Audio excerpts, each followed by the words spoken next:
Hey, Radical City, it's Minister Hillary, and I wanted to give you a radical recap of City Council. But before I do, I just want to say, hey, e-citizens, listen, everybody check your email. Our City Buzz just dropped. It's always going to come out around the first of the month.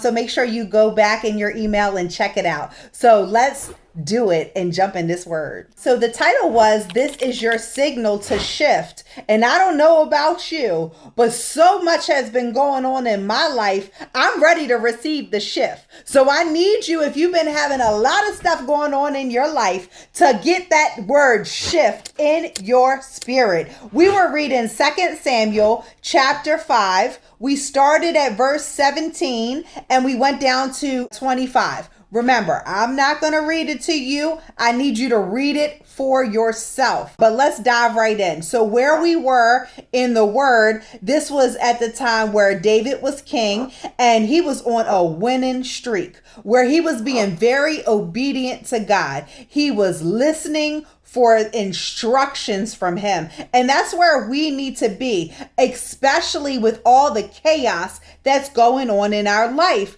If our ears are not tuned to God, we could really miss something. And that brings me to my first point. The first thing I have is chaos is an indicator that Kairos is about to occur. Now, I'm not talking about Kairos Lion King. No.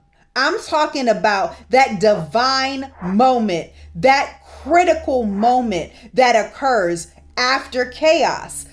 Think about Genesis 1:2, how God was hovering over the darkness before he put things in his place. God is about to shift things in your life and put it into place. Don't you want God to be the orchestrator of how things are going in your life? Because I know I do. The second thing I got was, it's not yours to hold on to if God didn't put it in your life. How many times do we make ourselves our own God? How many times do we go out there and we make the plans for ourselves when we know in Jeremiah that it says that the Lord makes the plans for us? We delay ourselves because we hold on to things that God does not want us to have, whether it be furniture, relationships, friendships, clothes we ain't never gonna fit in. Whatever it is, you have to learn to release it so that God can fill you up with the things that he desires for you to have.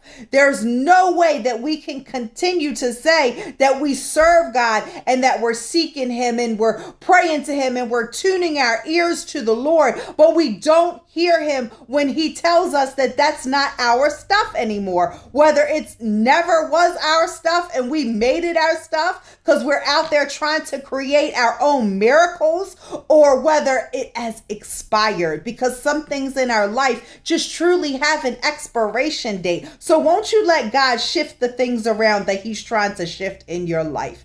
And the third thing was, when God gives you a signal, he'll also give you a strategy. So if we go back to the word, the reason why David was successful, why King David was successful in this time, is because he was allowing God to give him the strategy. God gave him specific instructions to go left and right and to go around the back, and he delivered the Philistines into the hands of King David. We will never allow God to truly do what he needs to do in our life as long as we stay in the driver's seat. He has given us direction, whether we need to go right or left. The straight way that we keep on going is the way that we are choosing to go. God does not have us out there on our own. He gives us the blueprint. If you would tune your ears to him, you could hear his strategy for your life. Don't miss this shift. Listen, there was a prophetic word last night at the end of City Council.